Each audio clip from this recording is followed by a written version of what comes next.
বসো এখানে।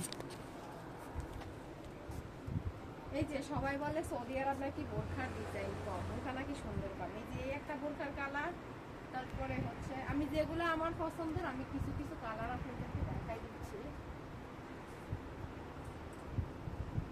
হ্যাঁ, তারপরে একটা বোরখার কালার, এগুলার সবগুলো সাইজ অ্যাভেলেবেল আছে।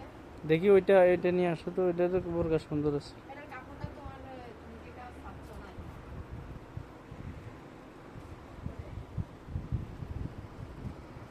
দাঁড়াও, ইউনিক একটা বোরকা আছে। এই বোরকাটা সবচেয়ে বেশি পছন্দের, কিন্তু দুপাট্টা টাইপের। আপনার এখানে এইটাতে কালার আছে, ব্ল্যাক আছে, তারপরে এই কালারটাও আছে। এটাতে কি কালার বলা হয়? এটা একটু ঘি ঘি ঘি কালার বলা হয়। আসো আসো।